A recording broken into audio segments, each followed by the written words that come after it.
রিপন ভাই এটা উত্তর দেবেন? আমি একটু প্রশ্নটা অ্যাড করে একটু সহজ করে দিই। কারণ হলো জনগণ ভোট দিয়ে কাউকে সরকারি দলের দায়িত্ব দিল, কাউকে বিরোধী দলের দায়িত্ব দিল। সরকারি দল দেশ পরিচালনা করবে, বিরোধী দল তার ভুলভ্রান্তি ধরবে। জনগণই দায়িত্ব দিয়েছে। কারণ আপনি আপনার মানে বাড়ির বা ফ্যাক্টরির কাউকে ম্যানেজারের দায়িত্ব দিয়েছেন, কাউকে হয়তো মানে রক্ষণাবেক্ষণের দায়িত্ব দিয়েছেন। তো তার মানে কি এইটা যে রক্ষণাবেক্ষণ করবে বা যে ম্যানেজার থাকবে তারা দুজন সেপারেট? বিষয়টা হচ্ছে আমি ওনার কথাটা একটু উত্তর দিয়ে দিই। এটা 5ই আগস্টের বিষয় না, সারা পৃথিবীতেই তরুণ সমাজের ভাবনা চিন্তার বিষয়টা আগের চেয়ে, এটা খুবই স্বাভাবিক। 1900 সালে যা হবে 2000 সালে তা হবে না, বদলে গেছে। খুদ মার্কিন যুক্তরাষ্ট্র বদলে গেছে। সেখানকার তরুণরাও অলমোস্ট ডেমোক্রেটিক পার্টির মধ্যেই 1/3 ইয়াং জেনারেশন তারা এখন নিজেদেরকে সোশ্যালিস্ট ভাবা শুরু করছে।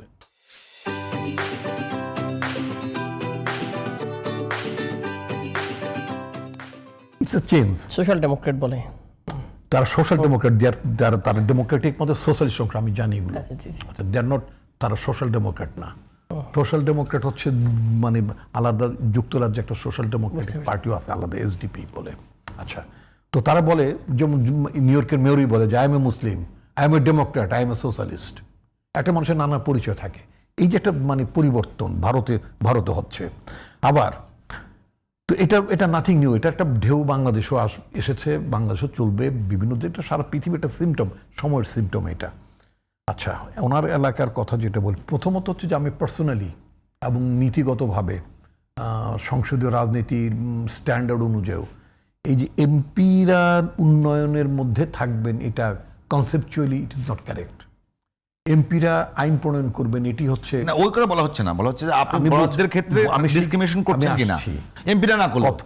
কথাটা উঠছে যে বিরোধী দলের এমপিদের এলাকায় হচ্ছে না, এমপিদেরকে তো বদলে না। আমি মনে করি যে এটা মানে এটা বিষয়টা এটা জুলাই আকাঙ্ক্ষার সঙ্গে সাংঘর্ষিক কিনা ডিসক্রিমিনেশন না, বিষয়টা একটু আমার ধারণাটা একটু রংলি প্রেজেন্টেশন হচ্ছে। বিশেষ করে জামাতের আমির সাহেব কথাটা প্রথম তুললেন, ডক্টর শফিক রহমান কথা তুললেন, এটা একটু ভিন্নভাবে আমি মনে করি যে মানে ভুল না বলে আমি যদি আর একটু পোলাইটলি বলতে চাই, সঠিকভাবে উপস্থাপিত হয়নি।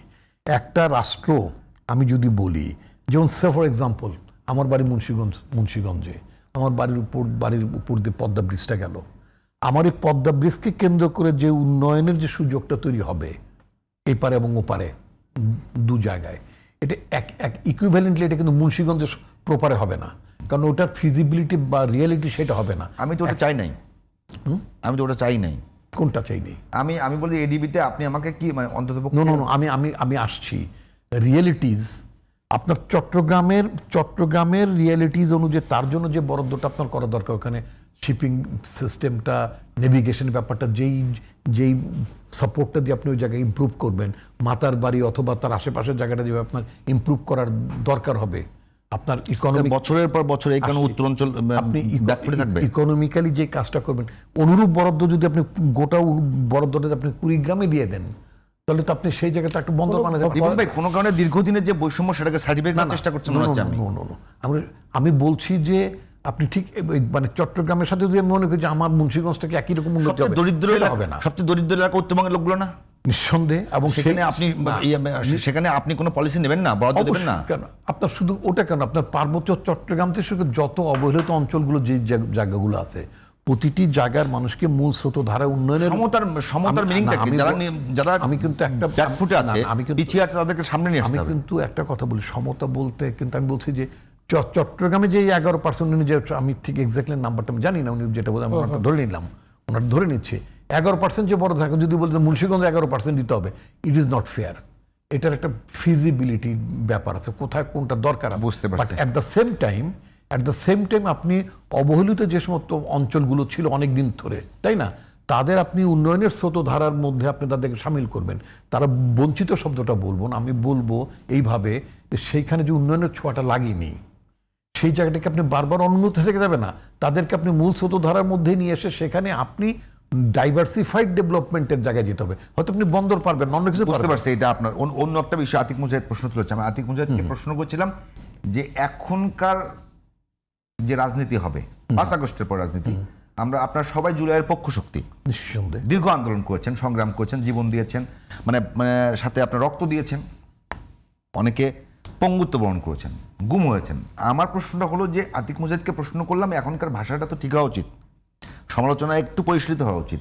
আতিক মুজাহিদ উত্তর বললো যে ঠিক আছে, সেটা তার স্বীকার করলো যে এটা ঠিক হয়নি। পাশ্চাত্যে অনেক জায়গায় প্রেসিডেন্টের মূর্তি বানিয়ে টাইম করে তার মানে মানে পশ্চাৎ দেশে লাথি মারা হচ্ছে, তার কারণে কেউ কাউরে আঘাত করছে না। তো তো এখন আপনি কি একজন মানুষ মুখে আপনাকে গালি দিল, তার উত্তরে কি আঘাত করবেন? সেই জায়গাটা থেকে বিএনপি অ্যাড্রেস করা উচিত। না না না, নিশ্চয়ই না, নিশ্চয়ই না। আপনি সেটা তো, এটা তো কোনো সভ্য সমাজই বিষয়টা স্বীকৃত না। আপনি এটা কি করে বলবেন? আপনি তো একটা হচ্ছে যে প্রতিটি মানুষের সাথে তার আপনি মানবিক আচরণ করবেন, তাই না?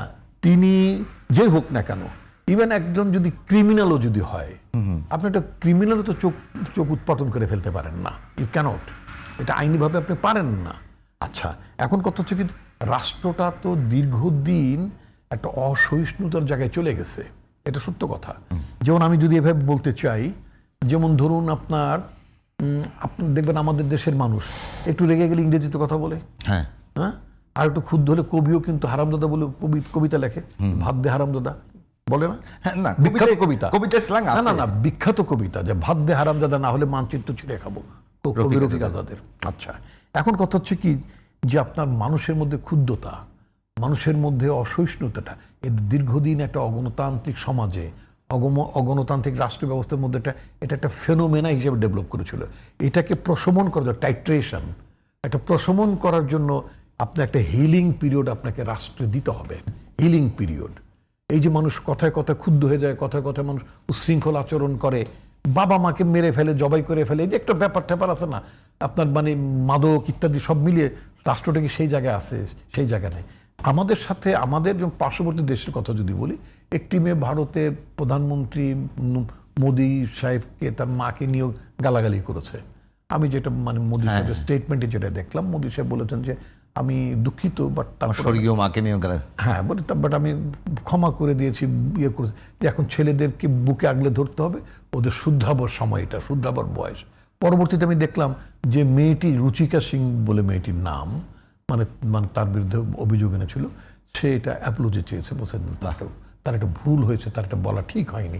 আমি বলতে চাই রাষ্ট্রটাকে ওই জায়গায় নিতে হবে যে আমরা ভুল করতে পারবো, মুখ দিয়ে একটা খারাপ কথা বেরিয়ে গেছে, বাট এটার জন্য অনুশোচনা থাকতে হবে, কারেকশনের একটা ফেস থাকতে হবে।